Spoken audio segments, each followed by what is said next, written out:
Este es el tema de Estados Unidos, porque aquí también quiero responder la inquietud del compañero. Vea, si uno conoce la historia, se da cuenta que este país nunca ha sido independiente, porque hemos tenido 60 presidentes, 8 guerras civiles, 2 imperios que han dominado esto desde que hubo la independencia de España. El 82% del comercio lo manejaron los británicos después de la batalla de Boyacá y de la Carta Magna de 1821 de Villa del Rosario de Cúcuta. La Guerra de los Supremos fue por fanatismo religioso y por liderazgos regionales y regionalistas de fanatismos caudillistas. La guerra de José Hilario López contra la Iglesia Católica, contra la gente que defendía las ideas coloniales, fue porque había esclavos que querían seguir luchando a favor de la esclavitud, porque creían que si se abolía la esclavitud con las reformas de José Hilario López en 1851, entonces iban a quedarse sin trabajo.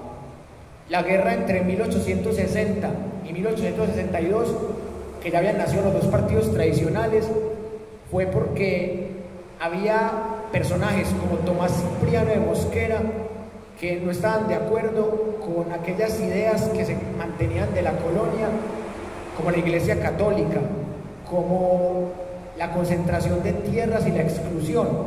Y nace una Carta Magna Federalista que funcionó solamente entre 1863 y 1886, en donde había presidencias de 2 años y en donde cada Estado soberano tenía cierta autonomía, pero nos mató la economía, porque hubo un desorden monetario, hubo unos conflictos internacionales que afectaron, y llegó la Carta Magna, que nos devolvió a la Edad Media, en 1886, después de una guerra civil, en donde se mataban si una educación laica o católica, la guerra civil entre 1876 y 1877, y esa Carta Magna nos gobernó 105 años, tuvo la pena de muerte hasta 1910, y a pesar de que la guerra de los 1000 días fue un conflicto colombiano, tuvo injerencia extranjera. Centroamérica vendió armas, Estados Unidos aprovechó la guerra de los 1000 días para quedarse con Panamá, empezó a construir el canal de Panamá. Al canal de Panamá le sacó $1 millón de regalías anuales, le dio $25 millones que fueron gestionados por Marco Fidel Suárez cuando era ministro de Carlos Restrepo, y esos $25 millones lo libraron en 25 años. A Noriega lo extraditaron en el 89 porque quería recuperar las regalías del canal de Panamá. Luego se metió la United Fruit Company a monopolizar el banano, la Standard Oil Company a monopolizar el petróleo, y porque unos trabajadores en Santa Marta querían unas condiciones dignas, unos contratos dignos, los asesinaron. El gobierno de Miguel Abadía Méndez y el general Cortés Vargas dijo que los habían asesinado porque estaban haciendo socialismo y eso no era bien visto en el capitalismo, y que apenas habían matado a 13. Falso. Gabriel García Márquez en sus escritos y Jorge Eliezer Gaitán en el Congreso denunciaron que fueron 2000 asesinados. Hay 5 hechos históricos que las fuentes oficiales ocultan para que sigan gobernando 54 clanes en Colombia. Primero, ocultan el genocidio que Simón Bolívar le perpetró al pueblo pastuso en la Navidad Negra de 1822. Segundo, ocultan la masacre a los sastres en el gobierno de Marco Fidel Suárez, en donde los sastres estaban protestando pacíficamente y les impusieron unos trajes importados al ejército, y a esos sastres que querían que el ejército colombiano se vistiera con su ropa, los asesinaron. 3. La masacre de las bananeras. 4. El genocidio contra la Unión Patriótica, que el doctor Rubén Darío Acevedo Carmona en el Centro Nacional de Memoria Histórica trató de borrar porque era hacerle política a la izquierda, cuando fue un genocidio en donde exterminaron prácticamente un movimiento político, asesinando a 6.500 entre 3 gobiernos. Y por último, los falsos positivos, 6.402, y en este momento los medios no hablan de eso. Si fuera Petro, el de los 6.402 falsos positivos, quién sabe qué hubiera pasado.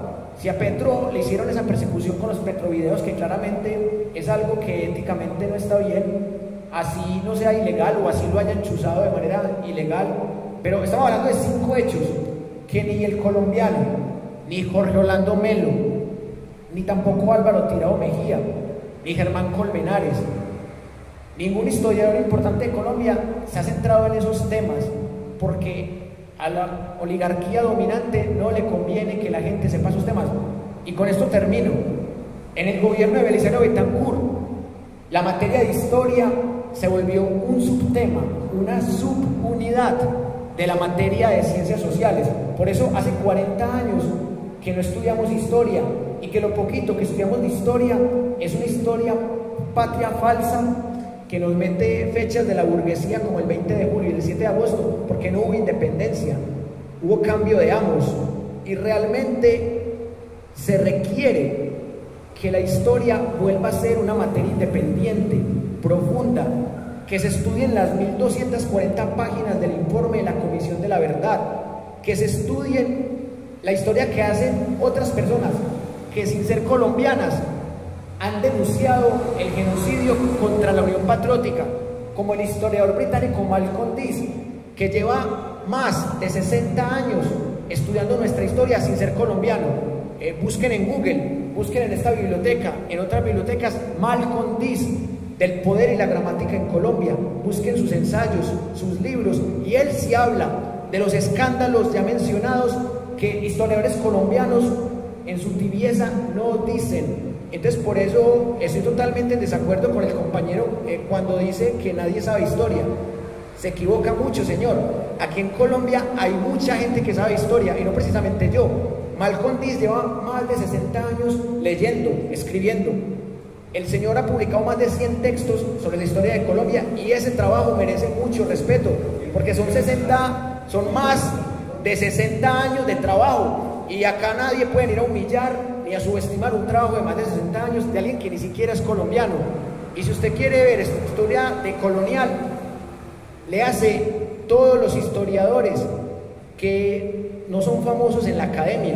Léase un libro que se llama 100 preguntas y respuestas para comprender el conflicto colombiano, que es un trabajo que ya lleva 10 años, que hizo 143 programas de radio, que hizo 2 tomos. Léase ese trabajo y se da cuenta que aquí en Colombia sí hay gente que sabe, y que uno reconozca que en Colombia hay gente que sabe no es arrogancia, es reconocer a cada uno, porque así como hay científicos que se meten en un laboratorio, déjeme terminar por favor, así como hay gente que se mete, déjeme terminar, pero déjeme terminar usted, llevo apenas 8 minutos, y aquí hay gente que ha hablado 10 minutos, llevo 8 minutos, aquí lo estoy contando, llevo 8 minutos, déjeme terminar, vea, déjeme terminar, y aquí hay gente que viene a subestimar el conocimiento de los historiadores, y eso hay que respetarlo. Si queremos una sociedad más democrática en lo político, más incluyente en lo social, y más equitativa en lo económico, y más sostenible en lo ambiental, hay que respetar 3 cosas. 1, el conocimiento de cada profesional. Hay que respetar el conocimiento de esta gran profesional de la comunicación.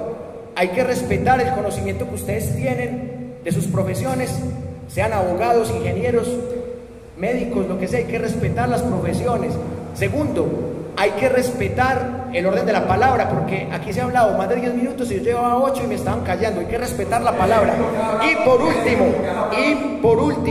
hay que leer por lo menos unos 500 libros de historia de Colombia. Hay que leer por lo menos unos 500 libros de historia de Colombia para entender que hemos tenido 8 guerras civiles, que hemos tenido un conflicto de larga duración y de mediana intensidad, que hemos tenido 60 presidentes que han gobernado para una casta blanca, burguesa, heterosexual, que hemos tenido un conflicto en el que hay 700.000 víctimas, y que el 50% de esas víctimas han sido de terrorismo de Estado. Entre paramilitares y gobierno, el 50% de esas víctimas han sido de terrorismo de Estado. Por eso, con eso termino. Lean por favor la Comisión de la Verdad, son apenas 1241 páginas que le van a abrir los ojos a muchas personas. Gracias.